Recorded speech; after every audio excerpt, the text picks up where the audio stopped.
Good evening, good evening, everybody. I should say. I've done a classic David Lowell face there. Welcome to Wednesday evening Tier 3 race around Jeddah, Saudi Arabia. I think it's the paperclip they call it, TJ. I'm not 100%. I think it's the paperclip they call it. But yeah, I've not raced this circuit before. I've not watched a race around this circuit before. Actually, I didn't watch it in real F1. I haven't watched any of the social races, so I have absolutely no idea of anything to do with this circuit. But I'm very confident that we are going to witness a fine race around here this evening. As I've mentioned already, I'm joined by my frequent co-coms, TJM 1992. You've just heard release an emphatic scream there. Yeah. Have we missed something there, TJ? Yeah. Introduce yourself during something happening. Yeah. Track races on his outlap and almost lost it and got into the wall. Luckily, then we got front wing damage, but we almost had our first racer out. Great start then for Track Racer, one of the guys at the front last week. And he's come straight back into the pits. Actually, so he might have got a little bit of damage there on his outlap, as you mentioned. A lot of drivers out on circuit early. I think we're expecting a very tricky qualifying session for a lot of the drivers. I know track limits and consistency around this circuit is a problem for a lot of drivers. So we might see, I'm hoping, TJ, at least a little bit of a different qualifying that we saw in Bahrain, where it was very much the fastest guys at the front. We might have a slightly mixed-up grid here. Yeah, definitely. Yes, the track itself, it's a quick track, but it's also very technical, and you've got to be precise in what you do with because the wall's so close, and one slight mistake, you're either invalidating your lap or you find yourself in the wall, really. Definitely, and like you say, it's just that slight bit of traction issue you might find. You see Max is like a very wide line through the first sector, and he has now invalidated on his lap. Then one driver on the medium compound tyres, El Gord. I've been tipped that apparently we should look out for this driver in his first FPRL race today. He's the only driver on medium tyres, as I've said. So it'll be interesting to see what he can do compared to everyone else in the field on the softs. A few new drivers as an AlphaTauri round. It's Adrian, who was with us last week in Bahrain, safely rejoining the circuit there, allowing the Ferrari, I think it was Stiffmeister, to go ahead of him. Now, Stiffmeister, as we know, last week in Bahrain, very quick indeed. Couldn't quite hook it up in Q3, I believe. But he is now about to cross the line, and he puts in a 1:28.4 then. Not a bad opening time at all there, TJ. What kind of lap times do you think we're going to see from the drivers, especially in terms of the cut-off in this opening part of qualifying? I think, I wasn't expecting to see 120. The guinea pigs are speaking, sorry. The guinea pigs have spoken here. The guinea pigs cheering Tadas's 129.5 there, but carry on. So I think it's hard at this track is to see what the cut-off time is. I'm going to say probably a 128.8. Anything above that, I reckon you're going to be safe. There's a lot. From speaking to drivers this week, a lot of drivers are hitting the 128 mark, and some of the quicker drivers are dropping below that as well. So, yeah, a 128.8, I'm going to say that the cut-off point should be. Yep, a lot of drivers posting 1 minute 29s, 1 minute 30s at the moment, but track evolution can play a massive part around here, and the quirky part is that qualifying is in the day for some reason. I'm pretty sure qualifying wasn't in the day in the real F1 race, but it is in the day here. The race will be at night time, should the settings be correct, should be said. And that can obviously play a part in terms of obviously the tyre temperatures. I know some drivers struggling through sector 1 due to it being a daytime session, especially through Sector 1. So what do you do in that situation, TJ? If you're struggling with the tyre temperatures through Sector 1, as some drivers have complained about, as Maxi goes second on a 29.3, what do you do about that? What can you change on the car to combat that? Reducing tyre pressure slightly, so maybe keeping your front ones high to give you that little bit of extra grip, but reducing your rears so they're not as slippy. But as you mentioned, it's so hard that the difference between day and night and the track temperatures, it plays such a massive difference, and just the slightest change can knock your day or even your night setup. Yeah, definitely. It is that kind of fine compromise with the lower track temperatures that we will find in the race. Supposedly, this track racer comes over the line at 1:30.3 for him, and surely will improve on that time. We saw both Alfa Romeos towards the front of the pack in Bahrain, and Snedden 69, who many have tipped as the fraud of Tier 3, I'm hearing. People believing he shouldn't quite be in this tier for his raw pace out there on medium tyres, but he has invalidated at the moment. It's nice to see Hargy 11 back in FPRL, a reserve driver for this season. The keen-eyed viewers that watched last season's Tier 2 will know that he was a big part of that, and he also comes into the pits after invalidating. Then we've got RSF1 Locker coming through the final corner now. He's got a couple of cars ahead of him. As I said, I've not drove this track too much. I didn't watch it either in real life, but is traffic a concern around here, TJ, especially in the opening part of qualifying? Yeah, I say so. Even though the track it's long in itself, but it's so quick that it's not like your Spa where you can have go out and create yourself a space because all the corners are slow and stuff. Here, you're pretty much on full throttle for the entire lap. So if there's a lot of traffic on the track, especially on your quali lap, you are going to hit someone if they're in an in-lap or out-lap, and there's nowhere to really pull over either. Yeah, definitely. Obviously, the nature of the circuit's so tight. There's only a couple of corners with a very small runoff, it should be said, before you're greeted with barriers. So I think you've hit the nail on the head there in terms of getting out the way of drivers. It is very difficult with the directional changes, especially in the middle part of the lap and towards the end as well. We are watching Snedden then, who we mentioned people have tipped as the fraud of Tier 3, should be said, so it'll be interesting to see what time he can put in. He has managed to keep this lap from going invalidated then. On the medium tyres, we've getting a nice tow from Mr. Whippy ahead. Nice to see him here as well, making his FPRL debut this weekend after unfortunately missing last week. And brilliant tow here from Mr. Whippy as he comes over the line now. Snedden at a 1:29.6 from the Alfa Romeo driver on those medium tyres. I'm not too sure of the delta, TJ. I don't know if you can shed any more light on this, but if that was on softs, what sort of time would you expect that to be? I'm same as you. I don't know what the difference is, but I think generally it's about a second difference. So yeah, I'd expect him in the 1:28.60s, if not lower.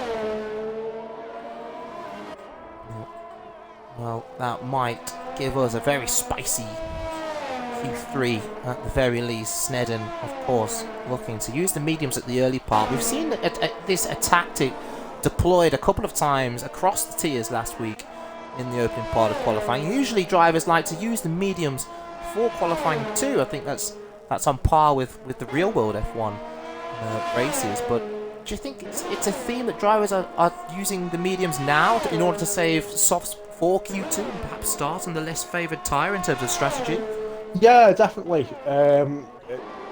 For me personally, I race around here on a 50% race, and tyre dedication is really high. So even if you start on set mediums, there's a chance you've got to go on hards anyway. So maybe some of these drivers, especially Albo and Snedden, are thinking about starting on the softs and perhaps whacking a set of hards on and just doing a one-stop.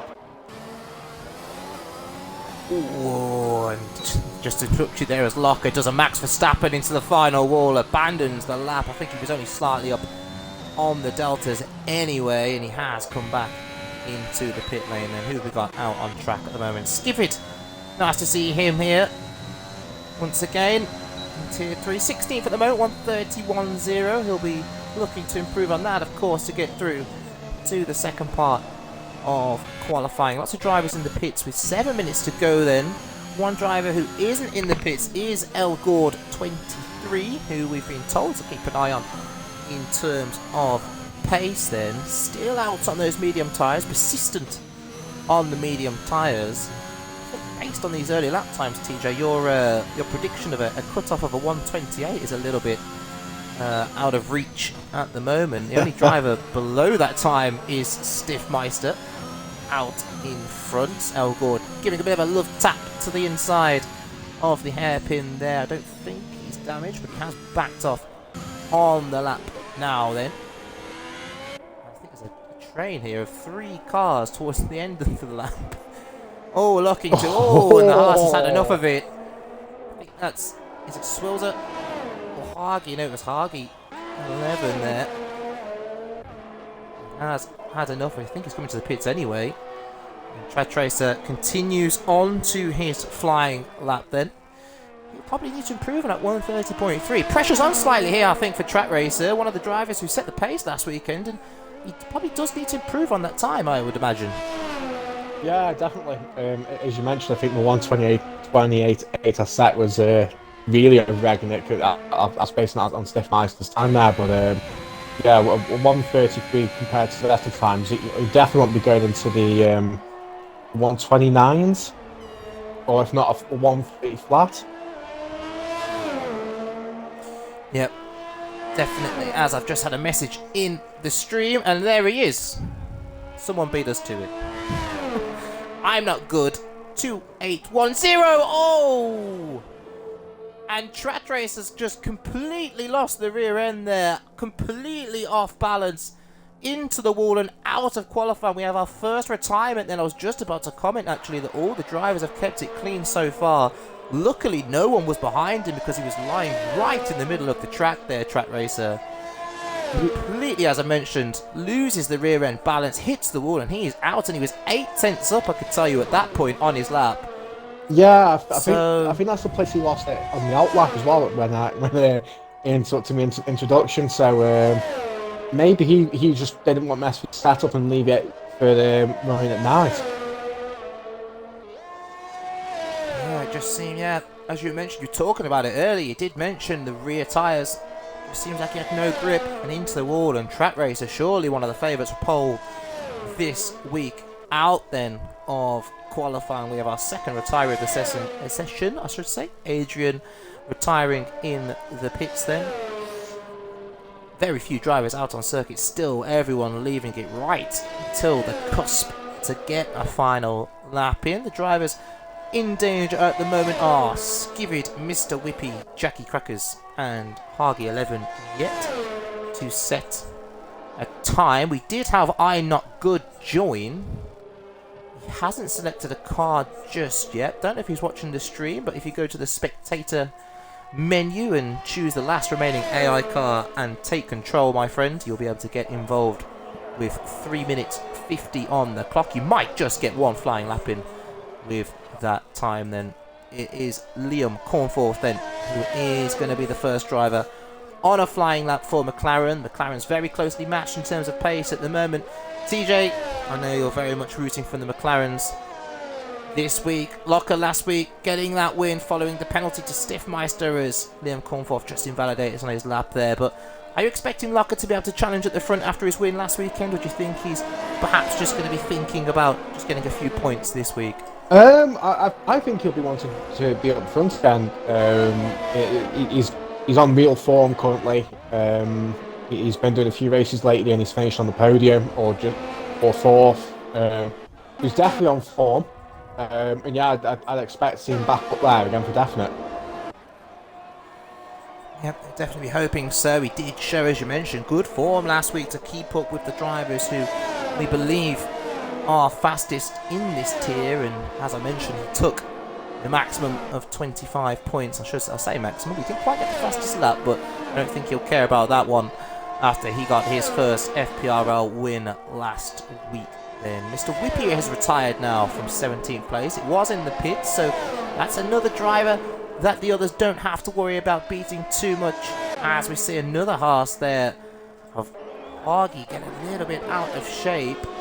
19th at the moment, Hargy. Let's ride on board with him coming through the final corner. He's backed off on his final lap. He'll have one more go then, unless he got damage in that slight bit of contact we saw with the wall then.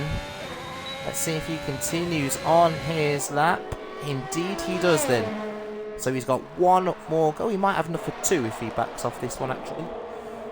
He might have enough for two more, depending if he chooses to complete this lap. It's probably a good point, actually, TJ, to talk about ERS management around here. Some tracks, obviously, you can push straight away for a second. Can you push again straight away here, or do you have to have that cool down lap to recharge the battery? To be honest, I don't really know. I think because of the amount of straights now, how much you put down on the throttle, you haven't got much time to recover your ERS, to be honest. So I'm probably going to say you probably have to have a cooldown lap to recharge it, to be honest. Yeah, we can have a look at the telemetry there of Skibid, who crosses the line, goes 4 tenths quicker than the time he said, but only moves up 2 places, but it's enough for now. As he moves into 14th, we've had Swilzer, I think, drop it just on the end of Sector 2, is it there? Let's have a look, see if we can get a perspective from one of the drivers. I think he's just cleared away there, hasn't he? I think he has, but yeah, he definitely dropped it.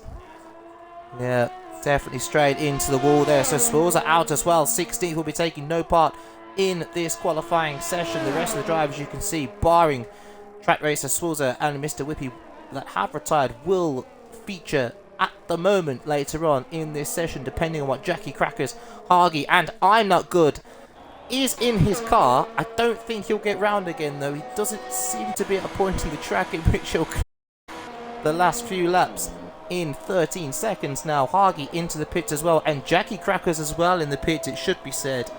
So that is it then for Q1. You have your bottom 5 drivers. Yeah, get a message to I'm Not Good here, because I imagine he's going to try to set a lap as well. I wonder if he's got something that we know is very prevalent yes, in the F1 game. Yeah, he's definitely got it.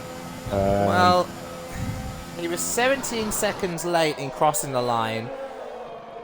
He was a late joiner due to we had a late dropout of Lewis Mason, who raced last week in Bahrain. Chose to, should I say, prioritise another league over us. But that's a conversation for the admin team in the Discord server, I'm sure. So I'm Not Good. Looks like he's gonna get one flying lap in. His connection seems to be a little bit all over the place at the moment. Not sure who connection tested him, but I mean, it's not his fault he was late into the session. Oh, it doesn't matter anyway. He's around. Oh, nice. He was going to put a lap in. He's completely spun round, and he will not progress from the final part of qualifying. I would say now, if he was going to complete that lap, I think I might have been slightly obliged to let him have one flying lap. I know he had the time glitch, but it wasn't his fault.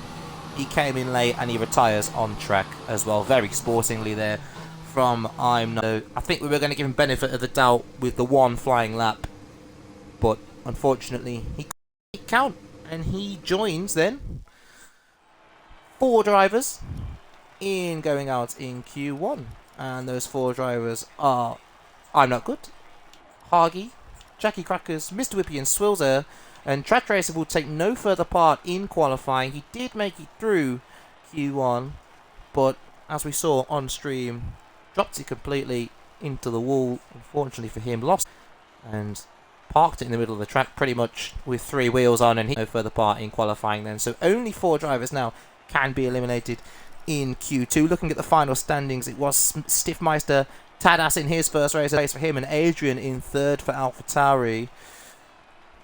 Looking at that finishing order there, TJ. The times weren't probably as wide as we might have been expecting for qualifying around Jeddah. Yeah, definitely. I don't know if the drivers were taking it a little bit easier.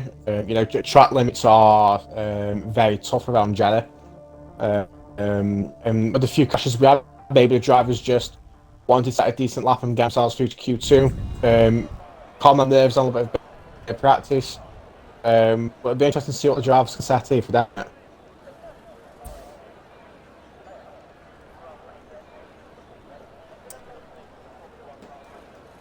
Yep, and it seems with 15 seconds gone of Q2, no drivers eager to get out on track just at the moment. And it will be interesting to see how tight the field is going through to Q3 then.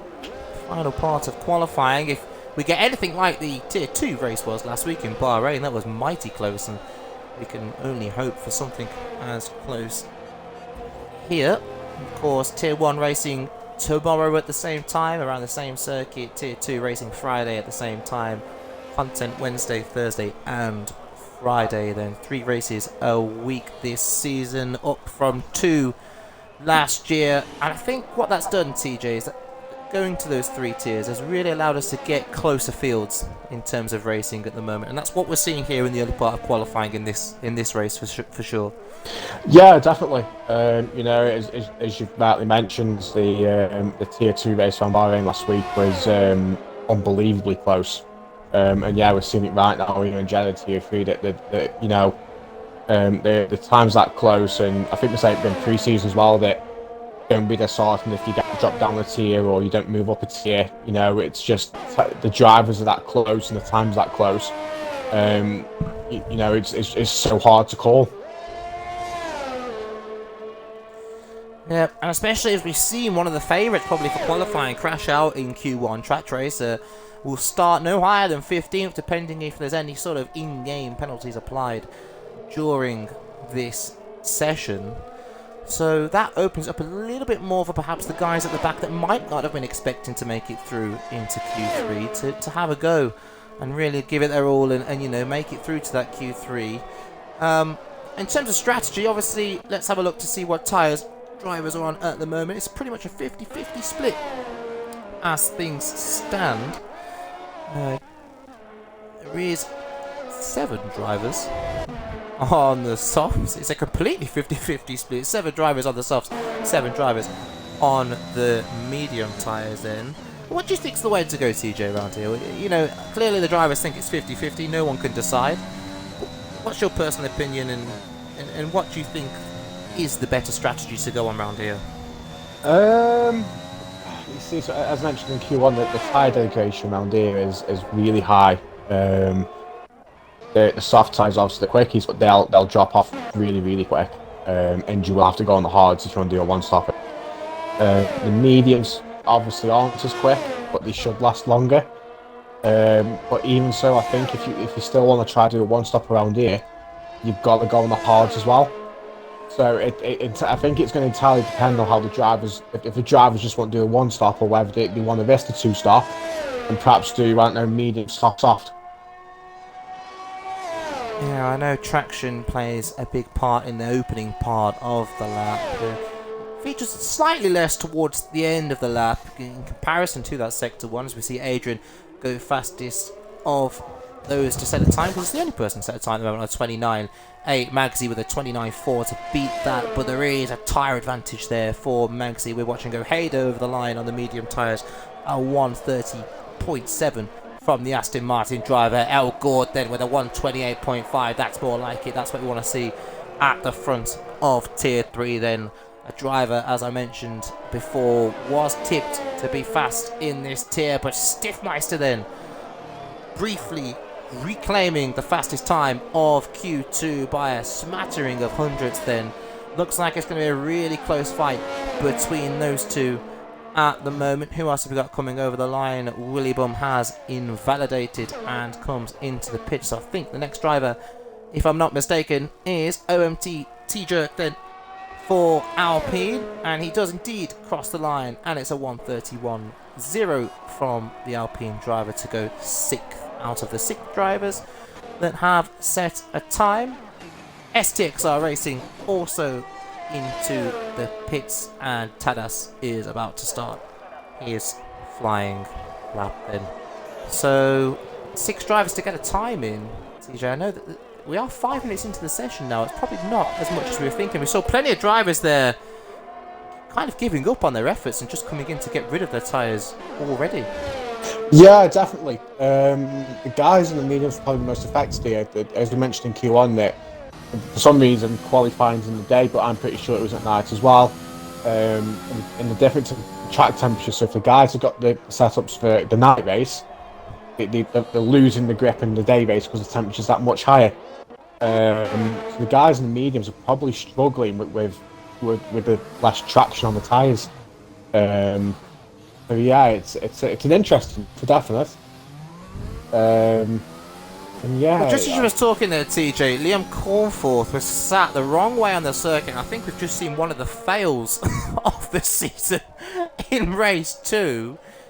He was facing the wrong way and tried to spin it back around to get obviously pointed in the right direction, but in doing so, hit the wall and took off his entire front wing. So I mean, I'm sure someone will clip that after the stream there. It is difficult to turn around. Obviously, it's such a narrow circuit, but I think he rushed that one slightly as Tadas crosses the line then at 29.9 from the Aston Martin driver to go just over 7/10 quicker than his teammate O'Hader on the same compound of tyres then. Skivit at the moment in 13th, looking to set a lap also on the mediums. Then we mentioned it was 50-50 split in terms of the tyre choices. Skivit looks like he's going a bit gently around this middle sector. It doesn't look too aggressive at the moment. Not looking like he wants to get up and close and personal with the walls then. ERS light flashing as well. Let's have a look, see what his telemetry looks like then. I mean, it's on 100% for me. I only assume that's a glitch if he's on a fast lap. Oh no, now it's counted down from 100. He must have been on a slow quali lap. Yeah, I did think he was taking it a little bit politely through Sector 2. He is going to be a few seconds back then, so looking to take an extra lap then on those medium tyres. It is a 1:34.8, not representative at all, I'm sure, of his pace then. So Snedden 69 now on a hot lap coming through Sector 2, just about to start Sector 3 then. It's going to be interesting to see what time he can put in. He's on the soft tyre, so I imagine he's going to try and stick it amongst the top 2, Stiffmeister and El Gord. I know he's a driver, as I mentioned, that has been tipped to perhaps move up a tier, maybe? I don't know if your game's glitched slightly, but Snedden and Valdic's online. Oh. He has now. Oh, he's in the pit lane. He's in the pit lane apparently with a lap time of 42 seconds. Where's David Longface when you need him? Where is he? I'm really hoping that does not cause any lobby issues. Oh, no. Snedden in the pit lane with a 40-second lap time. He's got around pretty quick if he can do it in 40 seconds. There he is, Baby Ballface in the chat. This game is perfect and has no bugs. Yeah, couldn't have said it any better myself. You beautiful man. Skibby looks like he's going to improve maybe slightly. It's not going to be enough still from the AlphaTauri driver, I should say. 1:32.4 stays 10th then out of the 10 drivers to set a lap. Still 4 drivers to put a lap in. Watch for Snedden's lap time if he can get around a whole lap in 40 seconds. Well, I don't know what tier this kid should be in. Oh, but he's back out now on a set of tyres. Well, at least he is on my screen. Who knows? Yeah, he's definitely back out. He's definitely back out. I thought I was going crazy there for a second, but yeah, Liam Cornforth also out on track at the moment. One of the 4 drivers yet to set a time and in danger of going out in Q2. I would say that's a love tap, but there's a thump in the wall there by the McLaren driver, hoping he hasn't got any damage from that contact. I love this part of the track. I know you can cut the corner quite brilliantly there, as Liam Cornforth just demonstrated fantastically for us on stream. You can literally just take that corner flat almost at this point. And Liam Cornforth then coming around the final corner, praying not to do a Max Verstappen, as Locke demonstrated to us in Q1. He does get a big slide on, but avoids the wall and decides better of it. Back into the pits, then burning another set of the soft tyres. I know you said we're going to try and keep perhaps the pit stops to 1 or 2, but if he needs another set of softs, he's not going to have too many left to choose from now. As Skivid is also into the pits, I'm assuming, for a set of soft tyres. There, no one really out there on a lap at the moment. Magsy and Locke are the only drivers on a fast lap. Locke's invalidated. So as we ride on board with Magsy, let's cut back to TJ's fantastic predictions for a cut-off time. Nailed it in Q1 with a 28.8, as you can see. You can see here in Q2. Only 2 drivers have managed below a 28.8, but we'll go with TJ's expert opinion on this one. I don't know if you want to adjust your timings a little bit there, mate, but what do you think the cut-off's going to be here? Obviously, it's a bit hard to tell with 4 drivers not setting a time, but what do you think they need to be aiming for at this point, looking at the 10 drivers who have put a time in? So I imagine anyone below Mongo is going to go quicker. I'm going to say I reckon it's going to be really close, but you have to put a 130 flat or a 129.9 in. 130 flat or 129.9. Let's keep an eye out for that one then to see if Tadas and Mongo, who are the either side of that prediction, have to go again. Surely the 3 drivers, Adrian, Tadas and Mongo, currently in 5th, 6th and 7th, all on the medium tyres. If the 4 at the back at the minute, Liam Cornforth said in STXR and Willie Bum, all go out on soft, surely they're going to have to go again. They can't afford to sit in the pits. Yeah, definitely. I can see Tadas is coming in now. The other 2 are in the pits. I definitely be putting a set of softs on here and definitely going back out, even if it was just enough time to make sure I've got time to set a lap. Well, Snedden's just set that famous 128.8, so he would have been safe in Q1, but he's surely going to be safe in Q2. Great time from the Alfa Romeo driver. Not quite enough to get amongst Stiffmeister and El Gord at the front, but he will surely be through with that time. Willie Bum with that 129.9, TJ, you said it. You said he's got to get a 129.9. He's done that. Let's see if that's enough for him to get through. He's got enough time for another lap, though. Liam Cornforth on an out lap still. STXR Racing still in the pits. He's leaving it to the last minute. Ojeda just starting a flying lap as well then. Yeah, he also needs to improve on his time. I was going to say, interesting that Skivid's retired in the pits. So he's obviously favouring wanting to start on the mediums. Yeah. Yeah, we spoke about this strategy.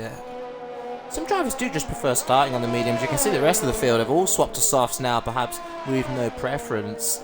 Perhaps he's thinking, if he gets 12th, something like that, he can do something in reverse to the other drivers and perhaps make up a few positions that way. I always say it depends on when we get safety cars, really, that dictate the strategy and with who's got it right off the line. So it's not a bad shout from Skibbett there if he doesn't believe he has the pace then.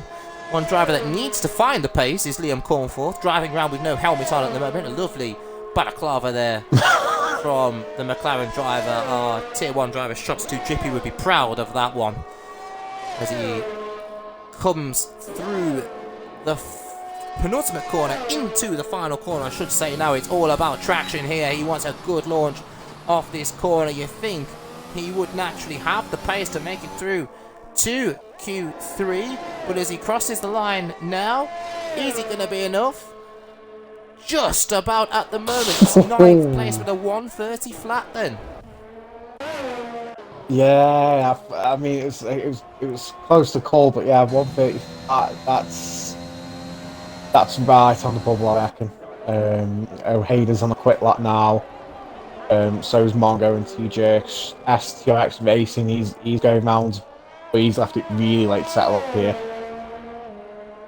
Yeah, he's really given himself one last flying lap, hasn't he, the Ferrari driver, and at the moment, coming through sector 1, he looks like he's doing okay at the moment, though, but this is really the tricky part in terms of track limits, just about keeping on the inside of that exit curb, hits the DRS, then down to one of two hairpins on this circuit. You have to hug the inside wall, but be careful of that outside wall. You don't want to rub your front wing up against that, and we've seen a couple of times already tonight. You have to keep it tight through here as well. Another part of the track where drivers struggle with the track limits. He looks like he's keeping it well at the moment, under pressure as things are. It's between him, Mongo and O'Haider to see who gets themselves out of the drop zone at the moment. Mongo is half a second up. That would be just enough as it stands, as Adrian goes fastest then with a 1:28.4 from the AlphaTauri driver. Good lap from him to put it provisionally as the fastest time in Q2, unless one of the final drivers on a flying lap can do anything about it. Liam Cornforth crosses the line and goes 7th, fastest then for McLaren, just behind his teammate by 0.02 of a second. Mongo through the final corner, 12th at the moment. Has he done enough to make it through to the final part of qualifying? Just as it stands, 9th place for him. He is through, as STXR Racing didn't improve either. So with his final effort there, made it through to the final part of qualifying. Tadas, surprisingly, Tadas is out of qualifying. He was up in second, I believe, in Q1, but 11th fastest here. Couldn't quite hook the lap together as his teammate O'Haider snuck in front of him in the end. There is your classification for Q2 then. It is indeed Adrian who set the fastest time in the session. I don't think many viewers or perhaps fellow drivers expected that, but showing great pace to put it ahead of Stiffmeister at the moment. We're currently poised for a great Q3, especially amongst the top three. I'm sure Snedden has got more time in there as well to get amongst the action. Magsy Locker 5th and 6th, Liam Cornforth 7th, Willy Bum 8th, Mongo 9th. Saw snuck through just by 0.08 of a second in the end. And then the 4 we're losing Tadas, T-Jerk, STXR Racing, and I think I said them all. I have no idea at this point as the screen went off. I might have done. Who knows? Nothing but professionalism here at FPRL. It should be interesting to point out, actually, that Tadas, who was on the medium tyres as well, so him and Skivid both choosing then to stick it out on those medium tyres. As we said, yeah, strategy wise, I personally wouldn't quite go for that, but you know, it's everyone's personal preference at the end of the day. Yeah, definitely. I think I've got to sit with you there. I personally probably wouldn't go with it. But you know, he's got to play something different as the field if he wants a decent finish, potentially.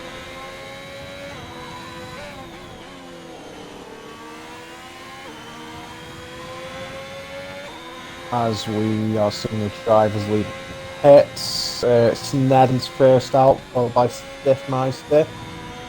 Who are just closely followed by Adrian and Magsy, so they'll want to back up a little bit here. I mean, I think we've got potentially 4, maybe 5 drivers that could be in the top 3 here. Yeah, from the times we've seen in Q1 and Q2, definitely. I mean, I would have put Tadas amongst the top 3, but unfortunately he won't be taking part in this session. It would have been good to see what he could muster up in his first Q3. Unfortunately, he won't get to take part, as we have I'm Not Good leave the session. Hopefully he's back for the start of the race then. It is going to be Snedden in the Alfa Romeo who gets us underway in this final part of qualifying then. TJ, as we watch Snedden start his flying lap, I know you've mentioned there's going to be 3 or 4 even at the front of the field. I'm going to push you for one name though. Who do you think is going to be on pole?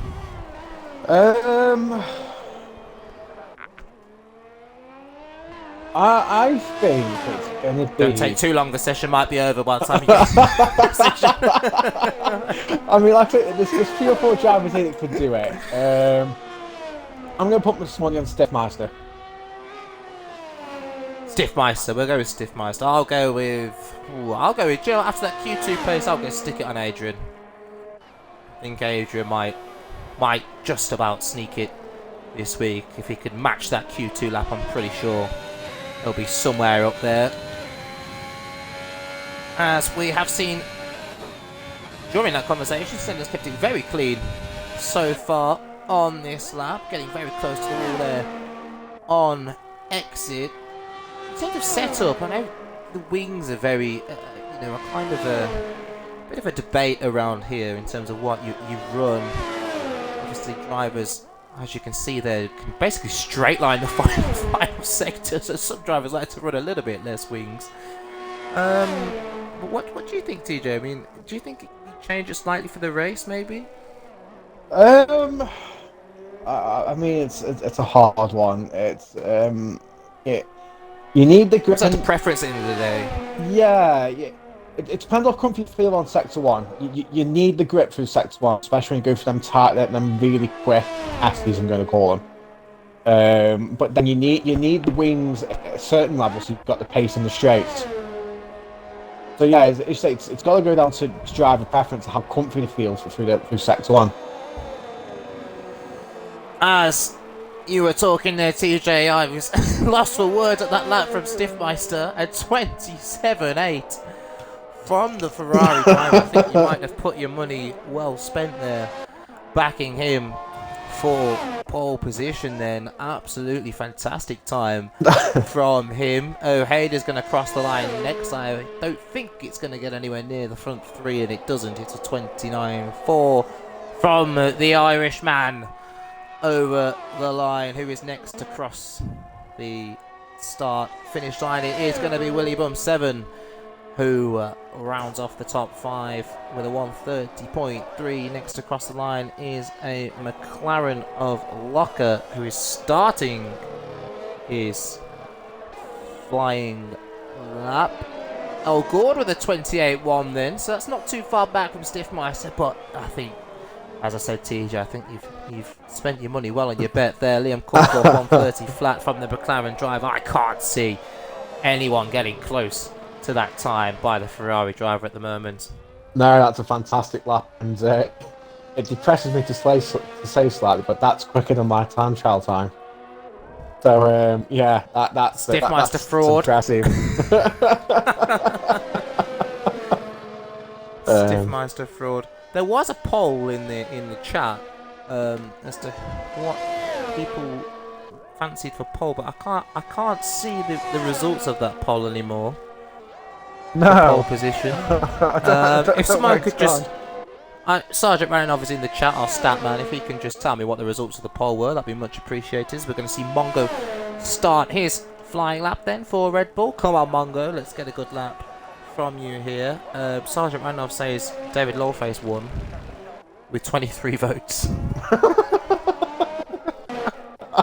So that's gone well there. We've set that one up. No, we've set that one up really well there. As we are going to see over the line now, our F1 Locker. What can he put in then? 6th fastest from the McLaren driver. Passy joins us in the chat. I know he's cheering on both Locker and Liam Cornforth, being a McLaren driver himself. It's 6th and 7th at the moment, mate, for your team. But there's still another set of runs to come in Q3 here then. Liam Cornforth backed off on a lap.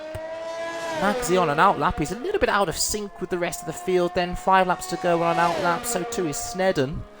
And he's right at the start of his out lap. How many runs do you think you can get in here, TJ, in Q3? We've seen 1 set of runs now. And do you think drivers might try and push for 2, maybe 3? Oh, I mean, it depends on me. It depends if you're going to have a set of fresh tyres, to be honest. If you haven't, then yeah. Giles will push for 2 or 3, but if you've got that fresh set waiting, I reckon drivers will just do the one on the first tyres and come back and put the second set on and maybe push them for 2.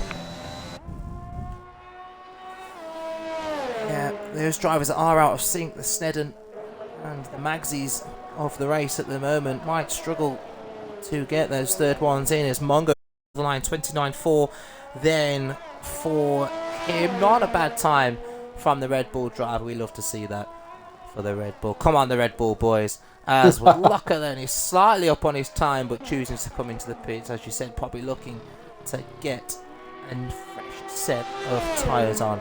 Snedden starting his flying lap as well. Then 41 viewers at the moment, TJ. Unbelievable viewing levels live anyway. I know we usually pick up a few on catch up after and watch it from Twitch or YouTube. I know the race is on YouTube as well. I feel like I might have to get another bevy to celebrate that at the end of this session. Not that I need an excuse, but yeah, any excuse is a good excuse, I guess. Massive love to all the viewers that are watching, and thank you for giving your evening up to watch us. Definitely, it's nice to see the activity in the chat as well, even if it is mainly David Lowface talking to himself. I'm only joking. I'm only joking. We love the Lowface. We love to see him active on the chat. Even if he's not racing tonight, unfortunately, he's here watching us and willing his fellow Tier 3 drivers on. Magsy crosses the line. 44.5. Wow, what pace from the Williams driver. Barely believe the lap time he's managed to set there. I think it's interesting at this point because it's slowly becoming nice and the track temperatures are probably dropping. So I think we'll be going to see the drivers that have tweaked the setup slightly to run in the day, and the drivers that have kept the setups as is and just going with it. I think Stiff Marsh obviously one of them. Al Gore's probably another one. The likes of Locke and Liam Cornforth as well. I reckon they might have changed setups slightly to run during the day because the times they've set there are down on that Q2 times. Yeah, definitely. As you were talking there, CJ, I was just riding on board with Snedden because I noticed he was about to start a lap, I think it was, and I don't know if he purposely did it. We might have another contender for fail of the season here because he was trying to warm his tyres up and actually drove into the wall doing so. Lost one part of his wing, one part of his end fence, and then on the pit straight, start to the pit straight, chose to take the other one off. So not too sure what happened there, but he's back in the pits for a new front wing. As we see Stiffmeister there getting a little bit caught out by Liam Cornforth, I think it was, for traffic through Sector 1. I think he's backed off now, Stiffmeister, actually, as Magsy then putting in a slightly better effort than a 144 with a 129.0. That's a little bit more like it from the Williams driver. He'll be pleased with that time, I'm sure then. El Gord just starting his flying lap as well. And Stiffmeister, yeah, he did actually, yeah, he has lifted off. So through that Sector 1, it must have really affected him with the traffic. It's probably what we were saying about Sector 1. It just has that characteristic where if you put one foot wrong, you lose so much time. Yeah, you do. I know that when me and you have been speaking about Sector 1 that you mentioned that one slight slip or you misjudge your turning and yeah, you're 3 tenths down your time and it just ruins your lap because you can't get that time back.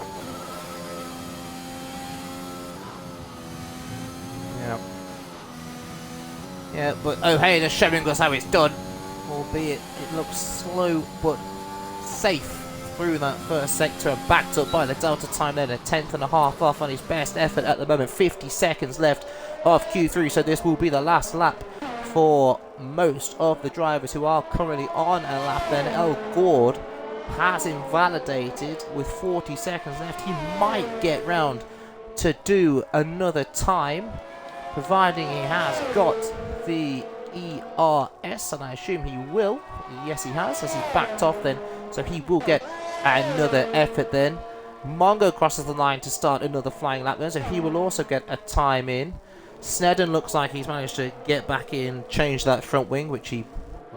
Don't know what happened, to be honest, to him. He did manage to get back in, and he will just get one last timer. But it is Ojeda who, I don't think he's going to make it over the line for another lap. The time's going to be very close here. Crosses with a second to go. Half a tenth up. Doesn't move position. Stays sixth fastest. Oh no, the checker flag's out for him. He must have crossed it right on the cusp of getting another one in. But that is the end of his session then. Is it Al Gord next over the line? No, it isn't. I've picked the wrong one. It's Willy Bum who goes sixth fastest then. 29.1 from the Williams. So Williams 5th and 6th at the moment. A good showing for them at the moment. Stiffmeister has invalidated and back into the pits. It's Adrian who crosses the line and stays third fastest with a 28.2 then. Liam Cornwall, I think it is now, who has invalidated, unfortunately, there. So he will not It's just Meister's got lap in. Powell because Al Gord and Snedden have invalidated. Al Gord, Snedden invalidating, yes, as you said. Mongo is also invalidated as well for Red Bull. Magazine, yeah, invalidating too. So that is it then. Stiffmeister didn't even need an extra lap then. But, well, I think we knew that when he put that time in earlier in this session at 27.8, miles ahead of the rest of the field. He showed flashes of that pace in Bahrain, but, you know, didn't quite managed to get the lap together in qualifying, but he has here a 27.8 for his pole position. Then El Gord second as well in his first race in FPRL. He'll be happy with that. But looking at that starting 10, TJ, I think they're all on the soft tyres for the start of the race. Is there anyone that you'll have your eye on during the race? Obviously, the biggest one that sticks out for me is, well, two actually, is Al Gord, his first race in P2, and Adrian as well. He's put a fantastic lap in there, and it's going to be interesting races. I think it's going to be really close. Snedden, I think he could have gone quicker as well. So, it's anything can happen at Jeddah, and I think we'll get an interesting race. Interesting race. I'm pretty certain will be dictated by safety cars, although apparently in the social races around here we didn't see that many safety cars that we held recently. But it is Stiffmeister, as I mentioned, who does get the pole position by over 2 tenths to Al Gord. Second in the Alpine in his first FPRLs. Adrian, I think, will be happy with third place for AlphaTauri. Snedden, I think, will be disappointed with fourth place. 7 tenths off the top. Going off his pace last week, you'd expect him to be closer. Magsy, Willy Bum, the Williams 5th and 6th. Locker in 7th. He'll be happy with that, I'm sure. Ojeda 8th. Mongo in 9th. Perhaps might have looked to do a little bit better there. And Liam Cornforth 10th. I mean, there was 2 seconds from the first to the last car there. But, I mean, in terms of pace, Stiffmeister was well clear, really, of the rest of the pack. Yeah, definitely. Taking nothing away from him, but he had a fantastic quality in Bahrain as well, and didn't have the best of races. I hope that doesn't play in his mind here. I don't want to commentate to curse him this early, but hopefully he can keep it nice and clean and continue that pace through. Yeah, but more importantly, hopefully no one readies up. This is very true. Doesn't look like they've done it. Oh, I don't know if that is somebody readying up. Oh. No.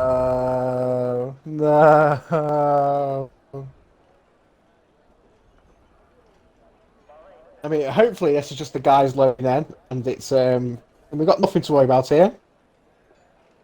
I'm sure it's just them loading in.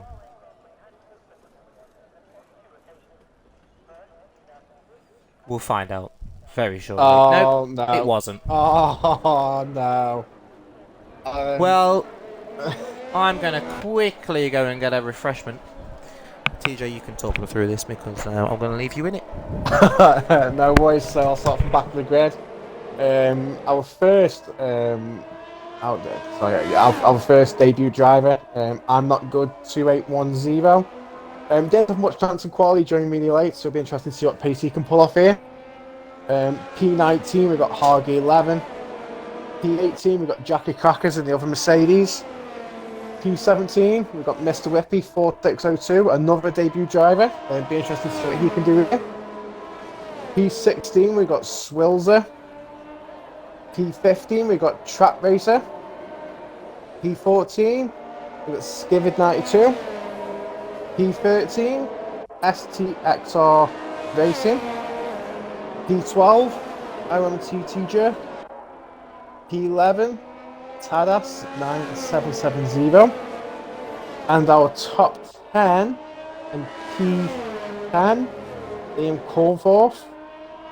P9 is Mongo. P8 is Ojeda.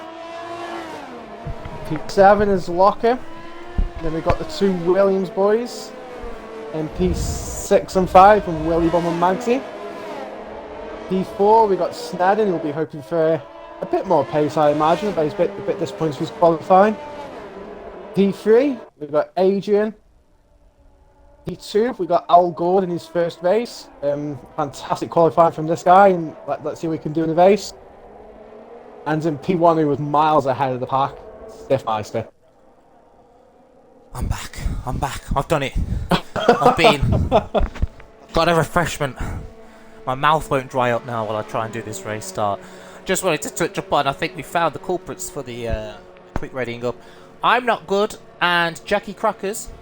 Band's coming your way, boys. Unfortunately. Oh, boys. For you. Read the rulebook. Read the rulebook. I think I say it every. I feel like I say that every week when I'm on comms now. Read the rulebook. Yeah, I feel a message that we're going to have to all drivers about reading the rulebook after this race. Yet again, unfortunately, but it is just a minority, we should say. The majority of drivers do take note of the rules. I've got a terrible camera angle for the start here. I'm looking at the back of the grid. I hope it gives me a little bit of a better one. No, it's not going to. Yeah, I've got. Oh, it is. There we go. And there's 4 red lights, 5 red lights, and it's go here in Jeddah. It looks like a good start for Stiffmeister up the line, then who has kept it clean down into turn 1. Adrian's up a place as well. Snedden getting a great start from 4th on the road. He's made up 2 places, but is round, unfortunately, for the Alfa Romeo driver. Despite the positive start, has anyone collected him? Oh, there's a driver from the back as well. How have they all managed to avoid him? Just about, it seems. Fantastic reactions from the rest of the field there to avoid the spinning RSF1 locker from McLaren. And he has indeed managed to continue. I think with no damage almost there. I don't know if Snedden got any damage. If you want to check for us, TJ, you can see the 3 big losers there off the line. Snedden, Adrian, and RSF1 locker then all down at the back of the pack. But it was a great start from Stiffmeister off the line. Oh, yeah, so Snell doesn't look like he's got any damage, but we know what the visuals like on here. Jackie Crackers has just completely missed a turn and smacked into a wall. So I imagine he's got front wing damage for what he did there. But yeah, I'm shocked we got no one else. I was expecting a DNF there. Yeah, especially when Locker spun. I did watch the qualifying for the Jeddah race. I did watch the race. I know someone dropped it there in the real F1 race. I don't know personally. If the chat want to let us know, unless TJ knows. I think there was a big collision at that point of the track where someone else dropped it as well, didn't they? I think a big pile up in the race, but they've managed to avoid it here in FPRL. That's why we should be the ones providing entertainment. There's no damage here. Look at tier 3. They're all away on lap 2. No one to retire as of yet, despite 3 drivers falling right to the back. Snedden, though, it should be said, back up to 12th already, despite sliding all the way to the back of the field. T-Jerk with a 5-second penalty then, speeding in the pit lane. It should be said both Haas drivers had a fantastic start as well then, so we can see the position change. 7 and 9 places each for Swilzer and Hagi. Fantastic start for both of them. Track Racer the same as well. STXR Racing as well, up 6 from 13th. Well, I should say that Swilzer gets very out of shape there and passed by his teammate into the first hairpin there. Then we can see the big gainers and the big losers there. TJ, who do you think we were most disappointed with their start? I reckon RSF on Locker. You know, I think with good form he's had recently to be spun so early and down in P18, he'll be very disappointed at that. Just a note to add as well, I don't know how he's managed to do it, but he hasn't come in for a front wing, so it looks like he managed to avoid damage. I think he managed to avoid, yeah. I think he managed to avoid. I'm almost as shocked as you are. I can't believe that nobody collected him. They all got away with it somehow. No idea. I really thought someone was going to go straight into them. Stiffmeister with the fastest lap of 1:31.6 then from the Ferrari driver at the moment. DRS now enabled, of course, on the second lap here in Saudi Arabia. We are under the lights for the race as we saw in qualifying. We were in daylight right behind as Monza, Mongo, I should say, not Monza the racetrack, Mongo the Red Bull was about to be in a sandwich there between Snedden and Swills. Elgord already picking up a 3-second time penalty for corner cutting this early on. I wonder how much he's going to accumulate by the end of this race. And well, it seems like many of the drivers getting creative with track limits in sector 1. Just as I say that, Mongo gets himself a 3 seconds as well. I think this is going to be a theme we see throughout the race, TJ. Yeah, definitely. I mentioned in qualifying the track limits in sector 1 are really harsh. You make a slight mistake and just speed your car and you've got no hope of avoiding them track limits as such. On the rest of the track, I don't think they're too bad, to be honest. But yeah, I'm expecting to see the majority of drivers pick a penalty up, and that's no disrespect to the drivers at all.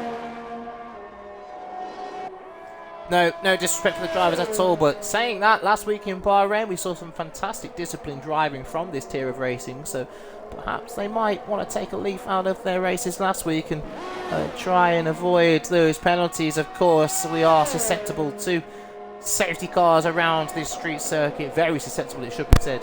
I'd be surprised if we don't have one at all. I'm just so checking penalties do play a part. Sorry for interrupting there, but I was going to say I'm just checking the Twitch chat, and it looks like we've got a bit of a supportive RSF Locker.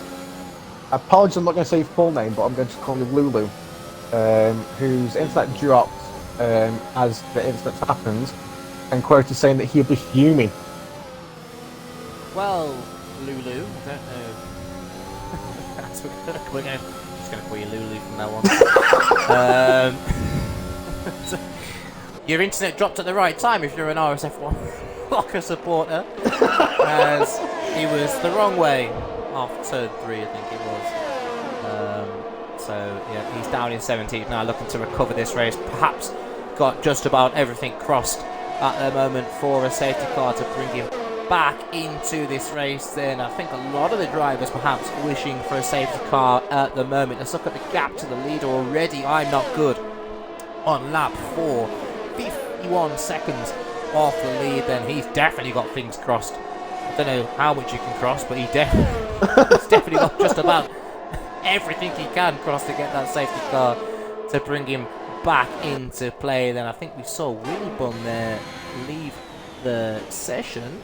Yep. Interesting to see if his car is now on AI, if we can get an invite to Willy Bum to get him back into the race, as Track Tracer's got a very fast Ferrari behind him, but can't get past into turn 1 there despite having the DRS advantage. STXR Racing settles for 8th behind him at the moment. The DRS I've known to be powerful around here, TJ. I know you're busy inviting a Willy Bum back into the race as we're seeing the drivers rack up the 3 seconds penalties. Now we're already at 20% distance, but we've had the DRS for 3 laps. TJ, do you think it really helps with overtaking around here?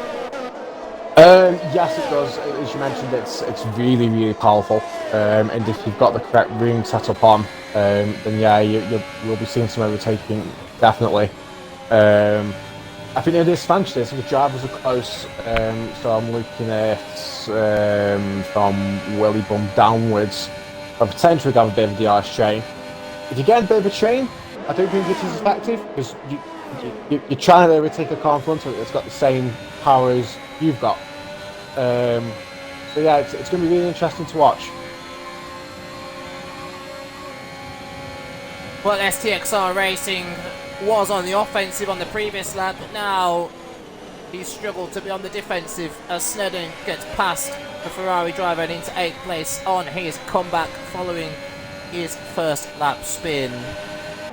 In the Twitch chat, interesting enough, TJ, I've just noticed that Lulu, as we've been calling her, Lulu, has give herself the name of Laura. Now, forgive me if I'm wrong. I don't know if that Laura has a close affiliation to RSF1 Locker. I could be wrong. I don't want to jump the gun.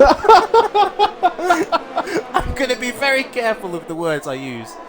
I think Laura's got a close... I'll use the word close affiliation. I could be wrong though, but I'm pretty... like 70% certain that there's a... We'll find out shortly. She's going to tell us whether I'm right or wrong. So we'll find out very shortly in the chat. But it's nice to see support for the drivers here this evening then. And the 3-second penalties are really racking up here, as we said, CJ. Now nearly half the field all with a penalty. It's probably a good point to touch on the penalties as we are talking about them. As you can see, perhaps some drivers even picking up multiples of corner cutting penalties. And so El Gord and Mongo both on 6 seconds already. And then I'm Not Good, Mr. Whippy, Adrian, Hargy, STXR Racing, Liam Cornforth, Magsy, all on 3 seconds. Nearly a third distance, but it is in stark contrast to the race last week. Yeah, it is. You know, as I mentioned, I think the Sector 1 track limits are really harsh and punishing. You know, all you got to do is go a millimetre over and that's it. You know, drivers probably know, and please, drivers, don't do this, that if you do one ride in Sector 1 and come back on the track, it seems to reward you for doing that instead of actually sticking to track limits. So yeah. Well, I didn't know that, but I might use that now. Thanks, TJ. So yeah, it just proves this game is perfect as many books. But yeah, the track limits in Sector 1 are really harsh, and you know, like I said, it's no disrespect to the drivers, but I do expect a lot more penalties to be going out. Yeah, it's just the nature of the circuit. I'm sure at all races this week we're going to see penalties, and just as we talk about penalties, Jackie Crackers gets himself a 3-second time penalty as well. Snedden now up to 6th place, having recovered from that earlier spin. It put him right at the back of the pack, but he's looking like he's going to get 5th here from Liam Cornforth. Not quite just yet. He sticks behind the McLaren driver, but surely in the DRS zone now, down into the final corner, he will get the jump on the McLaren, although the McLaren has got a large amount of DRS remaining at the moment in his battery. He's done very well to manage that one, and perhaps using it to his advantage there to stay ahead of Snedden. That's what is going on up ahead of this battle, as Snedden, as predicted, gets that easy overtake. Ojeda up the road at the moment, but the gap is massive at the moment between the front three. 7.5 seconds between the top two. Magsy a further 5.5 seconds back, I should say. So perhaps we're looking for a safety car up here in the commentary box to give us a bit of spicy racing amongst the top three, although saying that surely the pace we've seen from Stiffmeister so far in the qualifying and now the race just confirms it really, that he has got an outright pace advantage. Yeah, definitely. You know, I hope we don't get, I do hope we get a safety car, but also hope, you know, because it means the driver would have crashed out. But yeah, it just shows he has got the outright pace, and hopefully he can keep it up and not do anything to ruin his own race.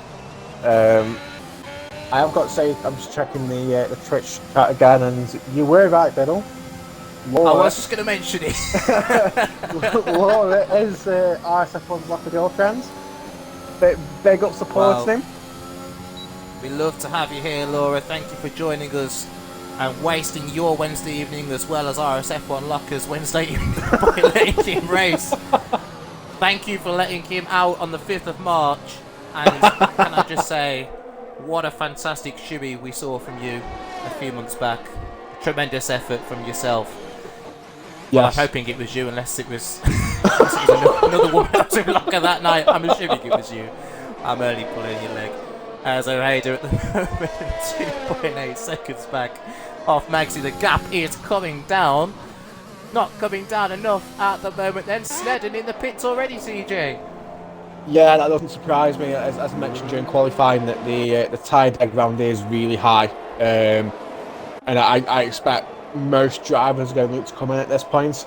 The one thing that I'm surprised about is put a set of mediums on, and now the mediums should get you to the end, but I still think they'll drop off a load. You know, he's still got what 17 laps to do. Yeah, well, let's have a look at the tyre situation then. So Mongo's also pitted for the medium tyres. He's back down in 17th now. Snedden also on the medium tyres as well, as we've just seen. They're the two really that have stopped. T-Jerk also on the mediums then. He's had an extra lap on there, but he's currently cut a 30-second gap off the back of the field then. Let's have a look, see who's actually stopped. Obviously that'll include drivers that have had damage, etc. And Tadas has made a pit stop already from 4th place, so he is on 6-lap-old tyres. So he pitted on lap 4 then, so he will of course have to stop again as El Gord into the pits then from 2nd place. It'll be interesting to see what tyres he puts on here. Yeah, like I said, he's put a set of mediums on. Like I said, the mediums will get you to the end, but I know for the social race we had here a couple of months ago, I put a set of mediums on and they fell off really quick towards the end of the race, and the guys who put the hards on were really catching rapidly. So it's going to be interesting to see what happens here on the guys in the mediums. Yeah, definitely, and only time will tell. I'm assuming they'll want a safety car to perhaps extend the tyre life slightly, but no one, absolutely no one is out of this race at the moment. Unbelievably, we've just seen a brilliant little fight between Swilzer and Tadas. Swilzer getting the better of Tadas on this occasion. Perhaps his medium tyres with a little bit more life in them than the Aston Martin at the moment, but he's going to give it a go round the outside. Here is Tadas, and quite make it work there, but a little bit slippery on the exit from Swilzer, and he does indeed get past there. So just came down to traction, and you would have expected Swilzer to have the little bit better of the traction there off the corner, but it was the Aston Martin who is on those 7-lap-old soft tyres re-established recently then. Yeah, I'm just looking up and down the grid. Al Gordo's just overtaken STRX Racing. The guys behind... Max is going to kick himself there. Yeah, I was just about to say that. 5 seconds pen for him speeding in the pit lane. Ojeda, as I mentioned, got that gap down. It was about 4 seconds. He got it down to about a second before they pitted, and comes out just behind the Williams in the pit stop, but obviously superior on the penalties at the moment. Magsy racking up 8 seconds following that speeding intervention there in the pit lane, so if he stops again he'll get rid of it, but you can't see them stopping again now. No, I mean, it's interesting to see Magsy's put the hards on, so someone might have listened to the stream. I mean, it is one of the hards aren't great in this game, so it'll take a couple laps to switch on, but he'll have the pace advantage towards the end of this race. So yeah, so watch to see what he can do here. Yeah, we're watching a fight at the moment between the two AlphaTauri drivers, and Skivid does not make it hard work for his teammate to get past on different strategies at the moment. Of course, Skivid yet to, well, he has pitted, but he's on 10-lap-old medium, so he'll be pitting again later on. Adrian looking to run till the end. Then most of the field now making a pit stop. Stiffmeister out in front, yet to make a pit stop, but he has got a 26-second gap to El Gord, who was running behind him, who has made a pit stop. Liam Cornforth now in the pit lane. It'll be interesting to see where that puts him back to. He was running in 2nd place. Stiffmeister still going around on those soft tyres then, so he's looking for a good final stint here on the mediums. Yeah, he is, and with his pace advantage, it doesn't surprise me he's staying out of these softs. He'll have a massive advantage over these guys that have put the mediums on so early. Um, so yeah, he just obviously wants to stretch his legs and make sure the mediums do survive to the end.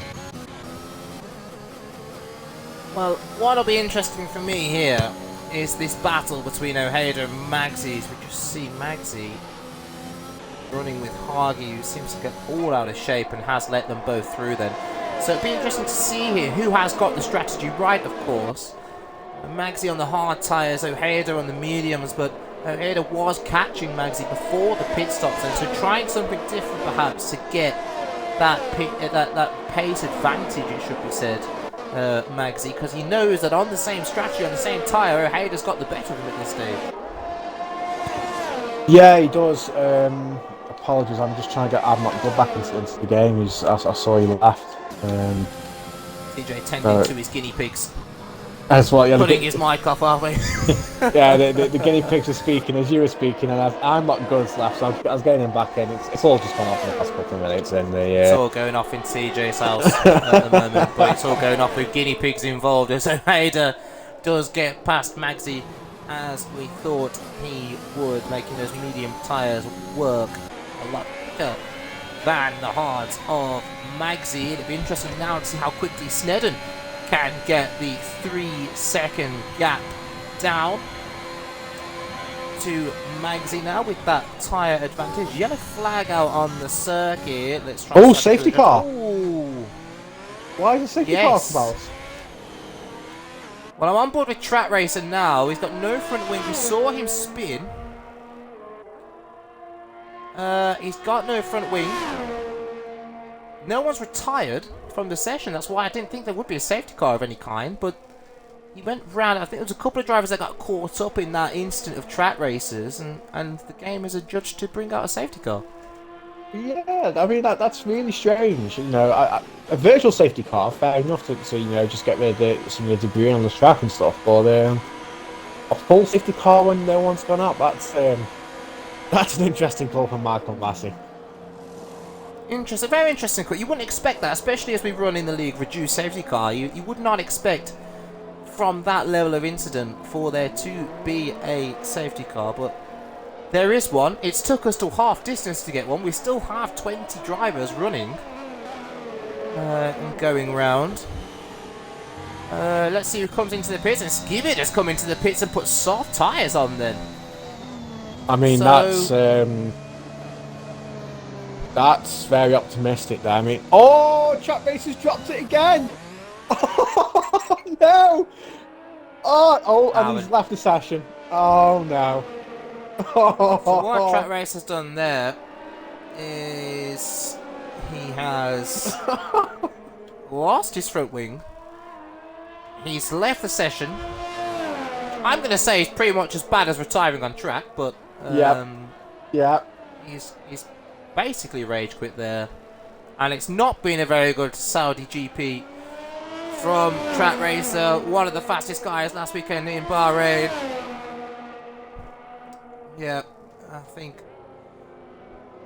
he'll be wanting to forget about this race very quickly indeed. And lots of drivers into the pits now. I should be saying how many of them are going to follow Skibbit and go onto the soft tyres. Adrian onto the softs. STXR Racing, it should be said. I don't know why I don't call him for sure.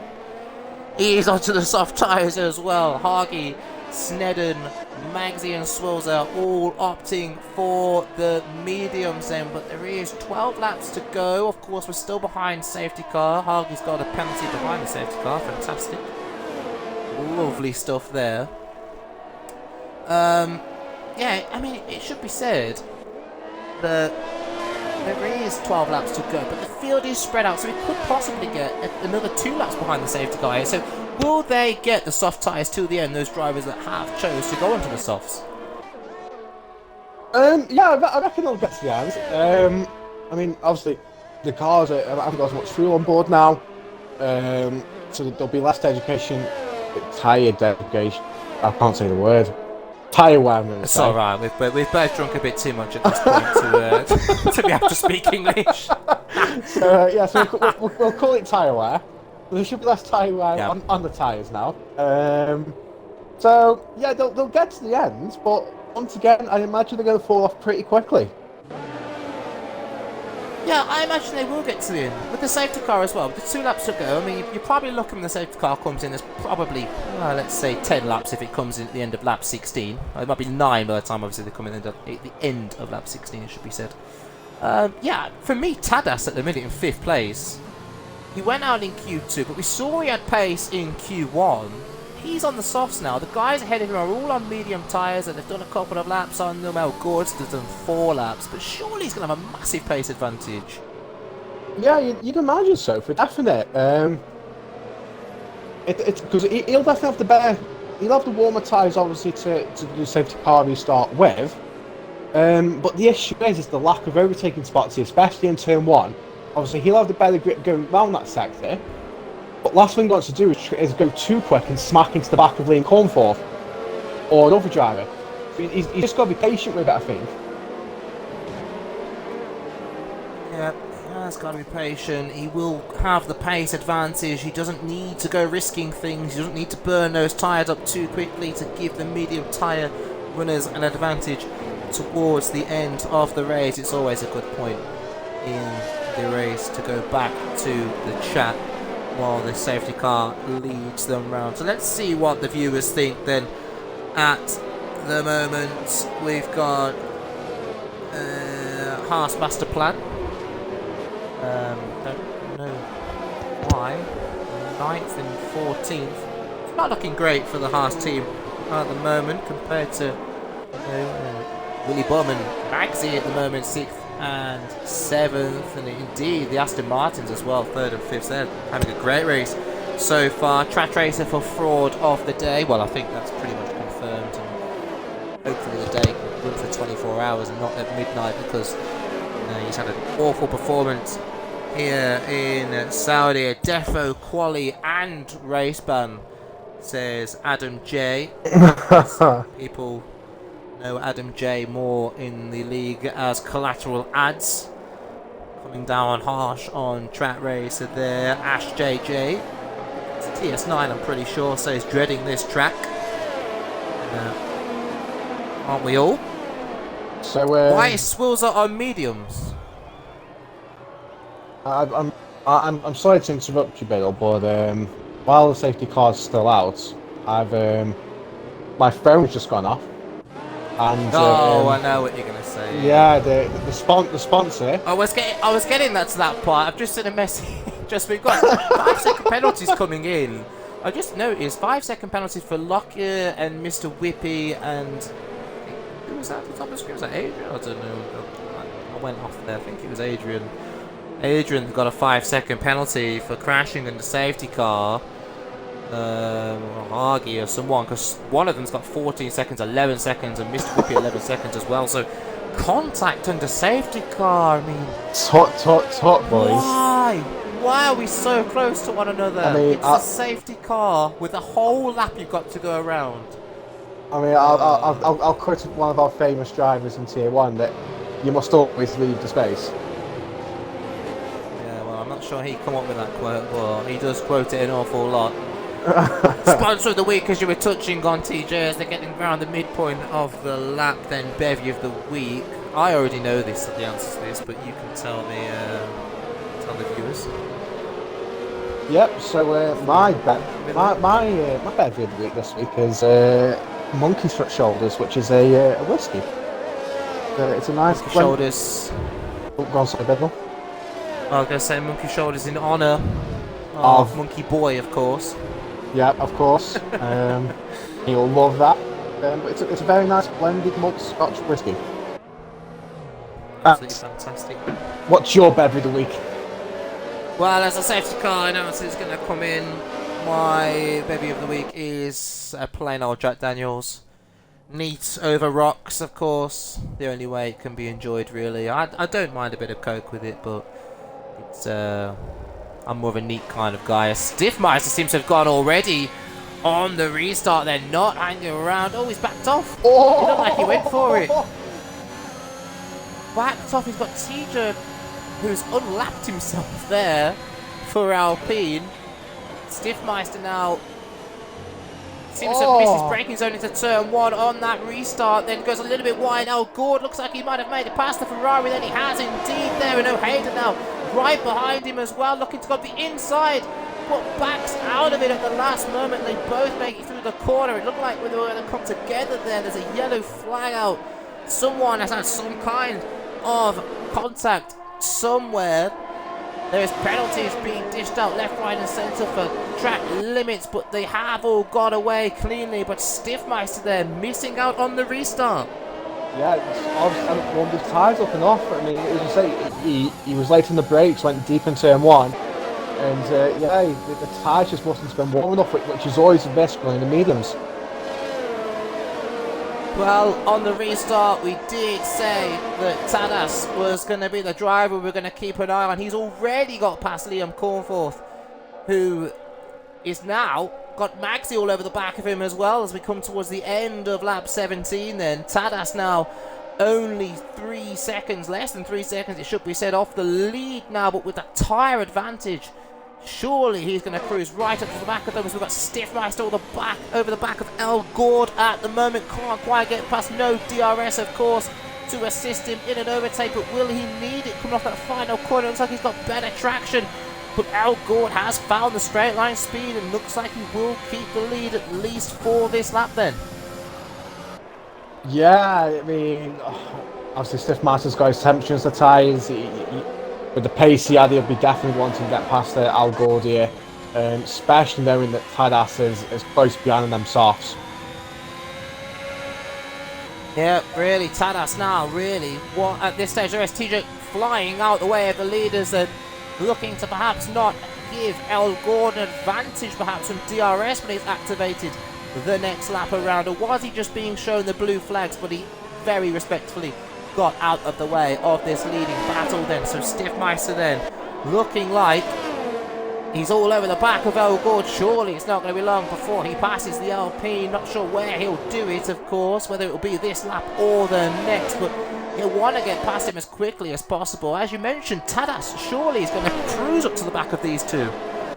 Yeah, definitely, especially with DRS opens as well. Ojeda is going to have trouble keeping him behind. As we move back down the grid just a little bit, Liam Cornforth has had a bit of a nightmare since the safety car restart. He's now been overtaken by Magsy and Snedden. Liam Cornforth, yeah, dropping down as we were going to see Stiffmeister around the outside of El Gord. He thought better of it, fed back in behind the Alpine. He'll look to go off the exit of the final corner in the straight line speed. There he goes ahead of the Alpine driver and puts another car between himself and the fast Tadas at Aston Martin. Will they work together, or is Ojeda going to hold up Tadas despite them being on separate strategies? Of course, penalties come into a play at this point of the race. TJ with tyres in the pits. Well done for doing that. He's been around long enough to know that that is the rule. Let's look at the penalties, because of course they will play a part, as we saw Tadas pick up a 3 seconds there. So with 7 laps to go, 6 and a bit laps it should be said, Tadas now with a 3-second penalty, so he needs to get ahead of Stiffmeister and build that gap, because the Ferrari driver doesn't have any penalties at all at the moment.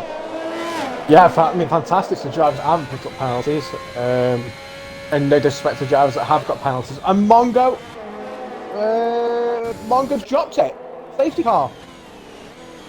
Safety car is out. Mongo has dropped it. It's a very, very strange place to drop it there. Did he collide with another driver, I'm wondering, on that entrance to that opening hairpin? Oh, boys.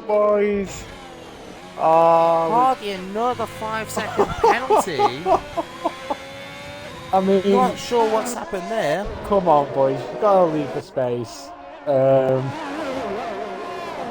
Now, TJ, at this point of the race, is anyone going to think to come into the pits, perhaps? Surely not. There'll only be about 5 laps at most by the time the drivers come in, but perhaps the guys at the back might be thinking about trying it. Yeah, definitely. The guys at the back have got nothing to lose in that sense. You know, put a set of softs on if they've got a new set, and just see what they can do. But the guys at the front, and Al Gord does come in. I'm surprised he's coming from that. They're going to find it very difficult to get an overtake done and get back up the grid with what, maybe 3-4 laps of racing left. Yeah, the field's quite close together. I imagine it. I don't think it will come at the end of this lap. Not many drivers choosing to pit for the softs. RSF will lock, and Mr. Whippy, as you said, oh god, also in the pits, out in 15th place. No, up to 14th after managing to get Track Tracer on the pit exit. Surely there's not enough laps left. I think he must have been expecting more drivers to pit for softs, but they haven't. They've opted not to. What we are going to have, though, TJ, on the restart, if it is this lap or the next, is a monumental battle between the front two. Stiffmeister surely doing all he can do to keep Tadas behind him, because if Tadas passes him and pulls out that 3-second gap, he will be the winner. Yeah, definitely. Yeah, as you mentioned, it's going to be very, very interesting. This is.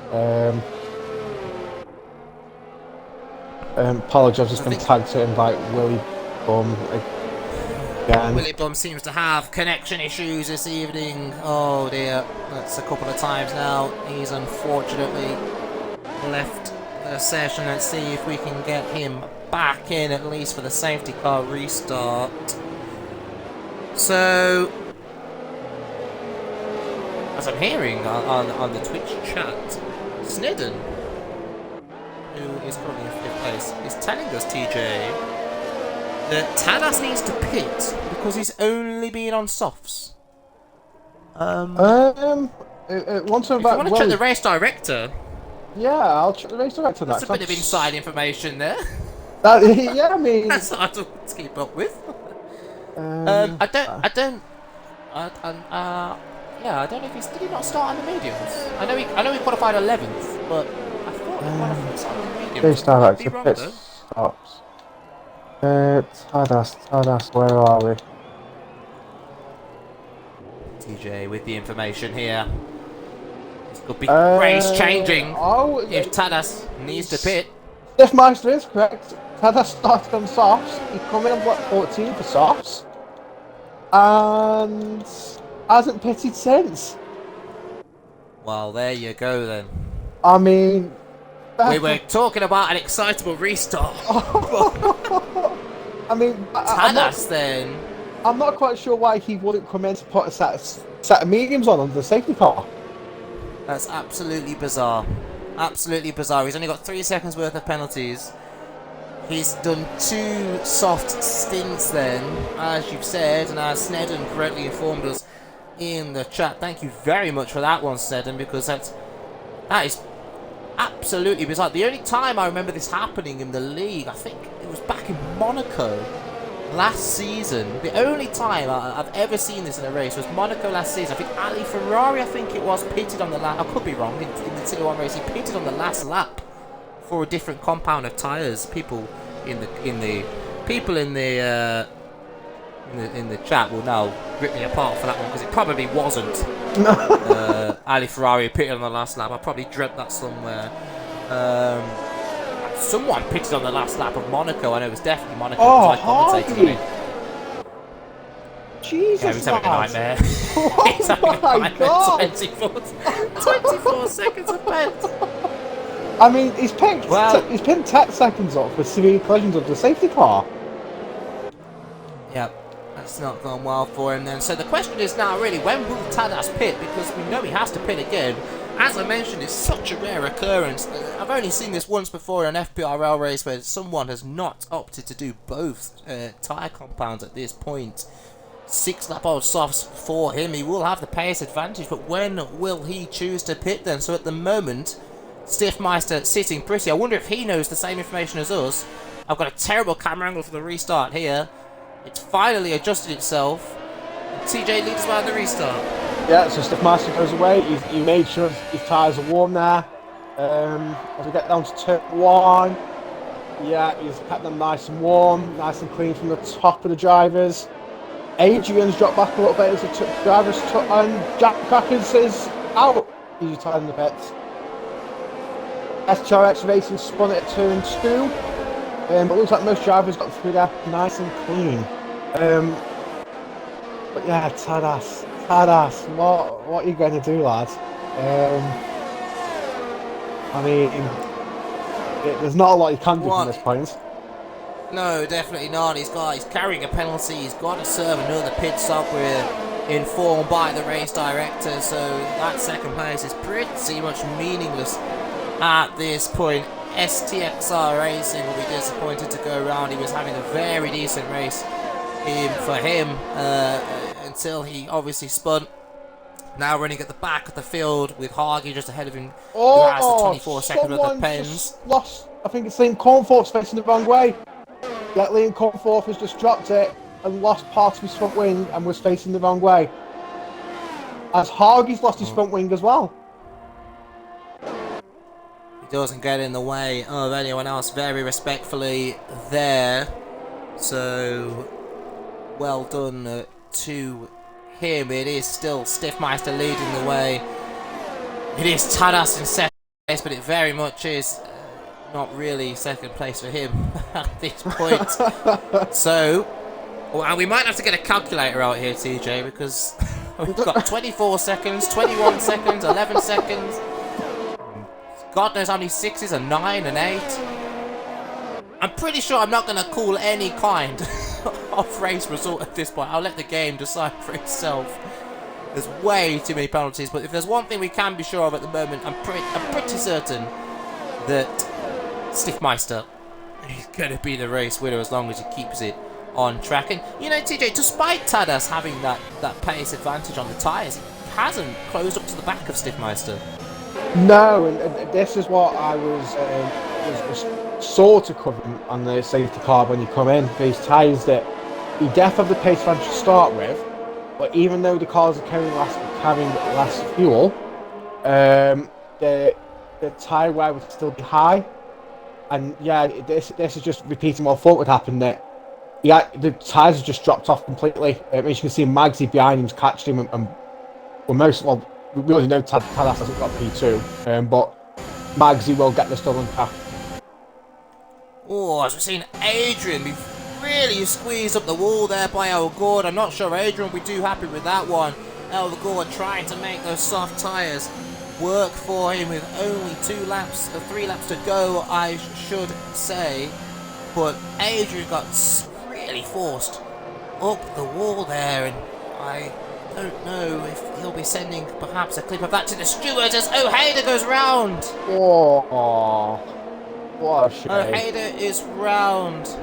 Such a shame for him. He was really on the pace in the opening stint of the race. He's round and now down to 9th with Locker then, who's been a little bit unspoken of during this race. We've not mentioned him too much apart from his girlfriend drinking out of his stinky boots. But in 10th place, it looks like he might even get, right up the order when the penalties are dished out. Yeah, definitely. He's kept it nice and clean, and yeah, he's on for a decent finish here. I mean, I'm not getting the calculator out to try and figure it out, but I imagine he's going to be P6, P5? Yeah, I mean, Ojeda will fall behind him, so too will Mr. Whippy, Swilzer, Adrian, Elgord, I think at this stage will also fall behind him. So yeah, I mean, at the moment, if he can get on the pace, what tyres is he on? The new set of softs, yeah, if he can get on the pace and keep the gap as small as it is, he'll really benefit. Snedden picked up another penalty as well there, and dropping right back down through the field, and he has had an incident. Yeah, I imagine as he's come through the corners there, he's lit the rears up and just lost it coming around the corner. As Elgord now up to 3rd place, it might all be in vain, unfortunately. Tadas, there he is. He is indeed in the pits for a set of mediums then. I mean, fair play for him coming for set of mediums, but I'd love to know the logic behind why he hasn't done that sooner. Well, absolutely unbelievable there. As I said, such a rare occurrence. I've only seen it once before. Hargy, I think, has dropped it as well through the S's of Sector 2, is that? Or is it Sector 3? Sector 3. There's no cars by him, so we won't get to spectate it, unfortunately. But after, I think, he saved himself the embarrassment of 24 seconds worth of penalties then. Elgord and Magsy having a fantastic duel here on the final couple of corners of this 25-lap race. Stiffmeister, as we said, has pulled out a massive gap at the moment, and he will, barring any last quarter controversies, win this race. I have absolutely no idea what the podium will be because of all the penalties going on. It could well be Locker at the podium at this point. Who knows? I mean, Who knows? He'll be over the moon if he is on the podium here. But yeah, it's just we called it, saying that penalties will play a big part here, and we're just we about did indeed, as Stiffmeister sets the fastest lap as he crosses the line. A brilliant performance from him. The penalties will be racking through, as we mentioned now. Maxi provisionally P2, but Locker just misses out by less than a second. One of the only drivers to not have a penalty misses out on a podium by less than a second to El Gord, who had that charge back through the field. We saw a little bit of controversy though with El Gord's overtaking. Perhaps there might be a post-race penalty coming his way, who knows? It depends whether the affected party decide to send in a clear P4 for RSF1 Locker, though he'll be happy with that. Adrian in 5th, Ojeda 6th in the end, just behind 5th place. I think he'll be happy with that considering he spun at turn 1. Track Racer, I'm pretty sure that's his AI. They got 7th. So if it was his AI, which I believe it was for about half the race, that car, and we got driver of the day as well. yeah, I mean, I think you put I wouldn't he'll like be to, excluded. yeah, I wouldn't like to call it, but I imagine the clip will go in against his against what he did, and the stewards will obviously decide what happens. Yeah, he will definitely be excluded from the race results, so that will promote those behind him up a place. I wish I could tell you who it was, but we're in the podium there with Stiffmeister winning, Magzi in 2nd place, and El Gord 3rd then for Alpine.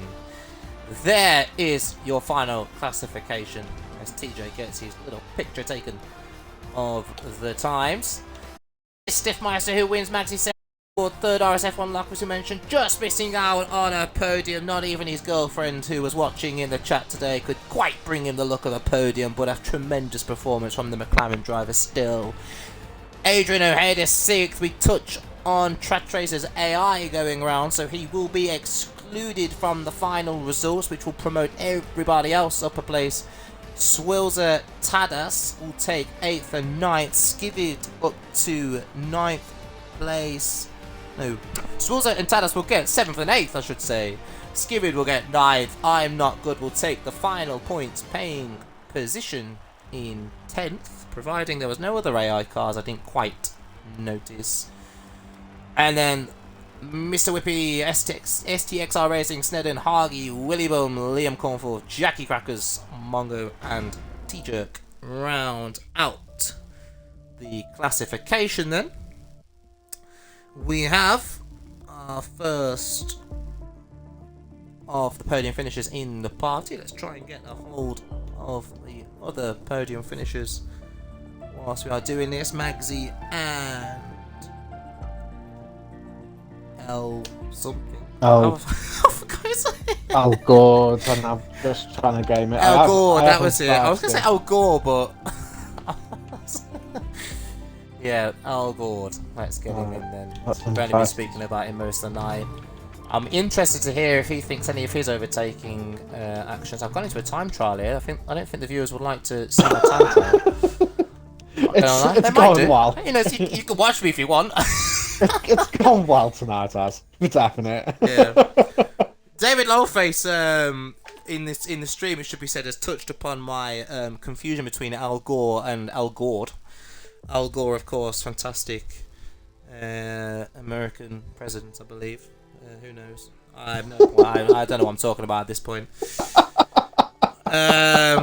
We are not on time trial though. Everyone could have watched me on time trial if they wanted to. If that's something you want to see, you won't. But who have we got in the party? Is it just Stiffmeister? No, we've got Stiffmeister and Magzi. Right. Okay. So El Gord, we are unfortunately not going to get to talk to then. Al Gore was never president. Thank you, Sergeant Radinoff. Lost to Bush Jr. That's what you're here for. You're not racing, but you're here to give us the stats. God. No reason you're here. 2 of the podium finishers in the party then, Magsy and Stiffmeister here on the podium once again. Let's hope we get to talk to him this week. I don't think we got to talk to him last week. Can you hear me this time? Yes, we can hear you. There we go. Fine. We can hear him. He can talk this week. Yes. TJ, do you want to interview Stiffmeister? You want? Yeah, sure, I can do that. Yeah. You can Yeah. do Stiffmeister? Yeah, I'll do Stiffmeister. I'll interview Mags, my good friend Magsy. Alright, good. Just make How sure we you get doing, your mate? audio included, lads. I've clicked it this time. I think I clicked it also. Yes. He's clicked it this time. Clicked it. Fraud. Forgot once upon a time, but he's remembered this week. P2 this week, Magsy.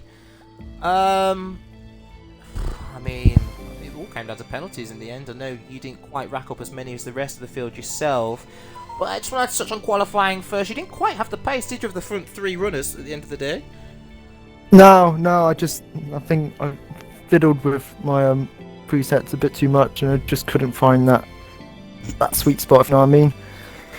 I knew I had pace in me. I've done I've done practice, done other races, and I can hit the 128. Just wasn't today, really. I think. Yeah, I mean, we touched upon it we did touch upon it in qualifying, obviously, with the way the game is set to have the daytime as qualifying and the nighttime as the race. Some drivers were really struggling with tyre pressures and things like that, so that might have affected you there. But you definitely made up for it in the race. We didn't speak about you too much during the race, actually. I think you run a little bit of a quiet race, really, and like I said, you kind of kept it clean in the end, and the other drivers missed out. Just touching on your great fight in the end between you and Al Gore, but penalties, did you kind of know that you just had to keep it clean and you were pretty much nailed on for a podium? Yeah, I just knew if I was cautious, then I'd keep away from that infamous sector 1 where penalties come out of nowhere. Just as long as you keep it in the lines, I knew I could finish at least in the top 5 because of penalties. And I think in the end, with all the penalties that happened and the safety car, I think I got a bit lucky, but I'm just happy that I drove clean and stayed out of the way of trouble and stayed out of the way of the penalties. Yeah, no, it's a fantastic race again by you this week, and obviously touching upon last week, we got to speak to you on the podium as well there, so it's a 3rd and a 2nd for you now. Good points for Williams, good points for yourself. Clearly you're showing that in terms of race pace at least, you're definitely one of the guys at the front of this tier. Does this kind of change your mentality in the races? Do you kind of think a little bit more about the races that you've got ahead of you in terms of the championship, or do you think, you're just after that first win? I think at this rate, I'm more thinking about just the race ahead, what's next. If I'm good at the track, if I need a bit more work on the time trials, and then the race win will come probably. One day, I can get a good race in, but for now it's just consistency. Try and get that top podiums, top 5, get into the points at least, and just work from there. I knew today would be tough, and I was wondering if I would get in the points today, but clearly underestimating myself a bit there. Yeah, no, as I said, fantastic race pace. There was a lot of incidents during the race. I don't know particularly, because we didn't quite follow you as closely, whether you were involved in any that you think might be sent to the stewards. Was there anything that you saw perhaps that might be sent to? We did see, like I said, a few collisions, but was there anything that you saw from your seat on the track that you thought might get investigated? Not too much. I had a good view of the incident at the start, but I didn't record it. I think the 2 guys just spun out on their own accord and luckily ghosted, so I didn't run into the side of them. Nothing from like you said before. It's a quiet race. I didn't really see much action. When I did, it was either 2 laps or I'm getting past. Other than that, it was quite clean. Yeah, get out the trouble really. Yeah, it definitely paid dividends in the end. Obviously got you that podium. We move on to Imola next week. Obviously we don't know 100% if you're going to race. We've not had any sort of check-in live for that, but assuming you are racing Imola next week, how are you feeling? How are you feeling about that one? Well, I've done a couple of social races. I think I did a reserve race last year and I did pace, but then ended up being 3 wide in turn 1 and losing my front wing because of it. So I'm confident. Again, Imola's another track where you've got to watch out for those penalties. It's another one of those where corner cuttings and track limits are tedious or weird. One lap you're not going to get it. You do the same thing next lap and you've got a corner cut. Like, this is one of those tracks, but confident again. I think I'll be a lot more confident than today, but in a good place. Yeah, definitely. If you put in a performance similar there as you did here, I'm pretty sure you might find yourself in a similar situation then. So, congratulations on your P2, and I'll hand over now to TJ, who will interview Stiffmeister. Yeah, thanks, Biddle. Obviously, we know that's not your game tag, but we called you that from race 1 of Bahrain, and you agreed to it. So yeah, it's fine. It's totally fine. I mean, it's fantastic to talk to you this week. Obviously, I had issues last week. I mean, we'll start in quali where I think it's safe to say that you pretty much boss qualifying from start to finish. Yeah, it went pretty well. I did like 2 hours of practice yesterday. Time trials, and I managed to hook up a really good lap, and I'm pretty pleased with that. So I just wanted to take off a little more tense, but in the end it was enough for P1. So really satisfying. Yeah. Yeah, I mean, I mentioned on the stream that your Q3 time beats my time trial time, which is. I mean, it just shows your pace, obviously, and yeah, you showed it last as well, being on the podium. But anyway, the race. I mean, I think it's fair to say that you controlled the race from start to finish as well, especially at first, and you were pulling a second lap from the guy behind you. Yeah, the first stint went really well, pretty straightforward actually, until that first safety car. That was a mess because I wanted to go, but the game didn't let me. So it pushed me back. I don't know if it caused any crashes behind me, but it was pretty easy, and I obviously lost the play. It was a bit annoying, but I managed to recover. And then that second safety car, that was also a bit annoying, but I managed to keep it clean and I clipped the walls a few times, but no damage, penalties, so pretty good race for me, so I'm pretty happy about that.